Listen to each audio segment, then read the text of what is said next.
Hello, welcome back to Kira's workshop. This video is another collaboration, and once again I'm working side by side with one of my BFFs, Val from Valkitty's world. But this is not a simple collaboration, it is actually a mystery swap, and for the theme we decided to go for Clow cards from Card Captor Sakura. I couldn't be more happy about this because I love the design from the cards. And I also just realized that this is my third Japanese inspired video in a row.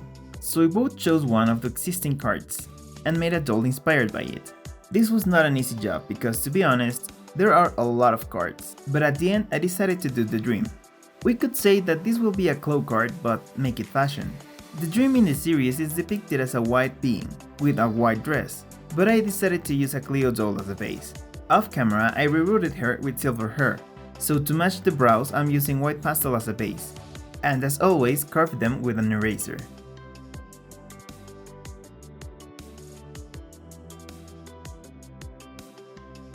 Off camera and between layers I'll draw the hair strokes with grey pencil. Next I'll draw the outline of the lips with black.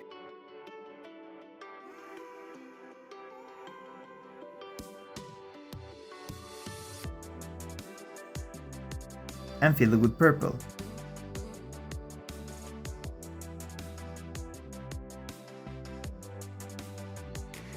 With a reddish brown I'll draw the waterline.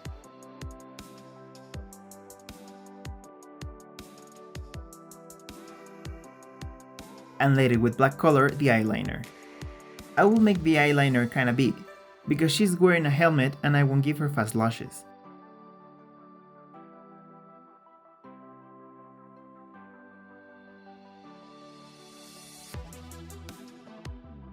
You actually never get to see the dream's face, but I decided to give her purple eyes. First, with a dark shade I'll draw the outline of the iris, and fill it with a lighter shade.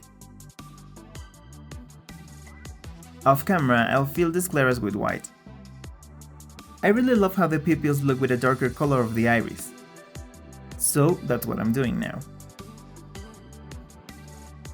And now add the eyeshadow with a mixture of purple and red to kinda match the lips.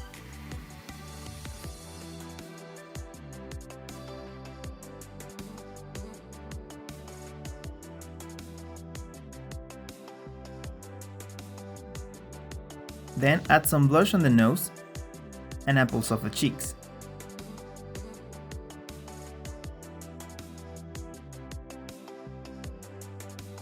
And add glow to the face with a pearlescent mica powder.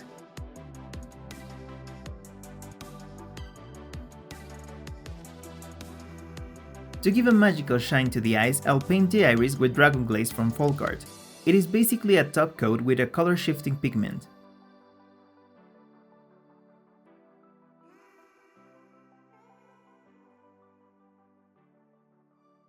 Apply the shadow on the lids with pastels.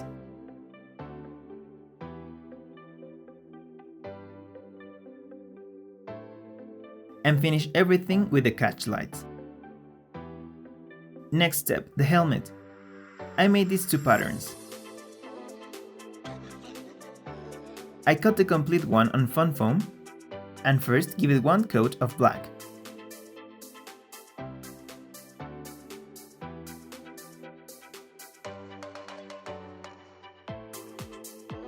Then 2 coats of silver.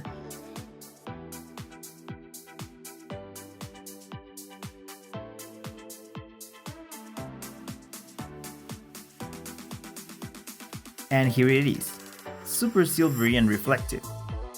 I cut the hollow pattern on burgundy faux leather,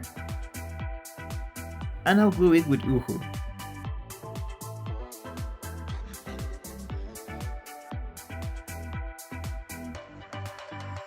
Little by little and trying to avoid excess glue to keep it clean.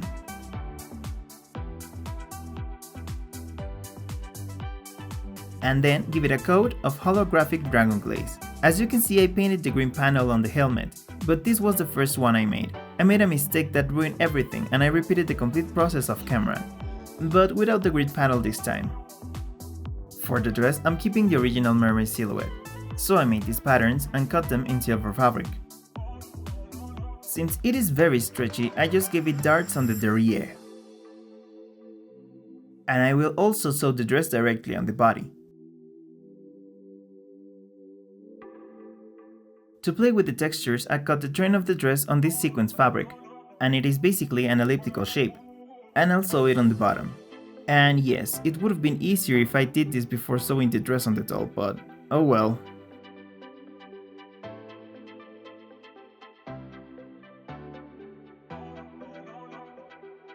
For the cape that the dream has, I made this pattern.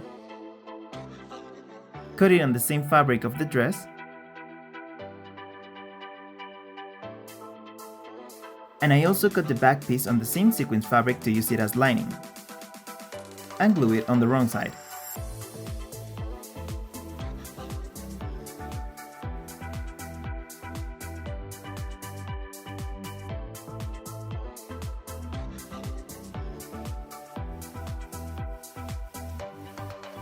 And then sew the back and the front pieces together.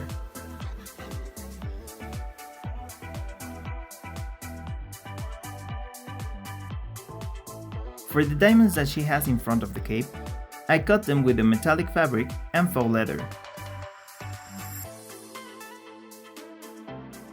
Now I'm gluing some pieces of Velcro to make the cape removable.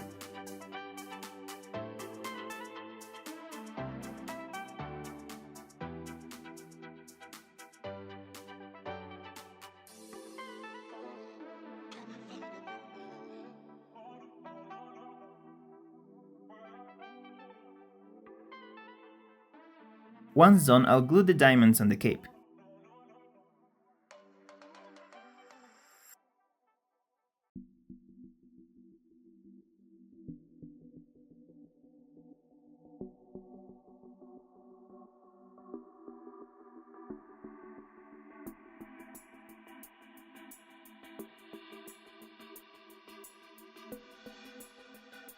It looks like the original dress has long sleeves, but I made mine strapless and replaced the sleeves with gloves.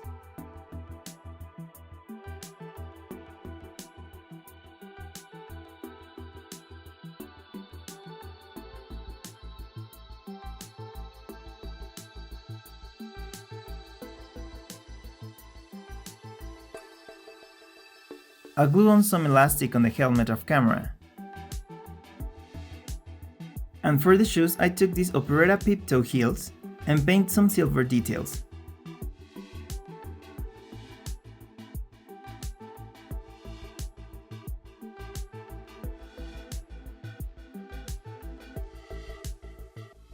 And she's done!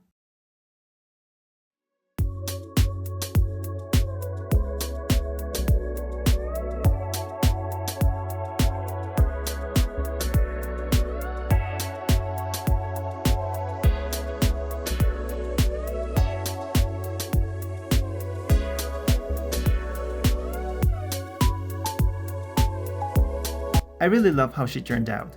I've always believed that some of the FolkArt designs are kind of futuristic and ahead of its time.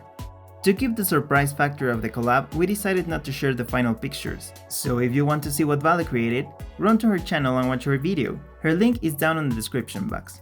Do you have a favorite FolkArt? Let me know in the comments. And well, that's up for today, but as always, don't forget to support the workshop by liking this video. Remember that sharing is caring, subscribe, and turn on all notifications. Thanks for watching, and I'll see you in the next time. Kiro out!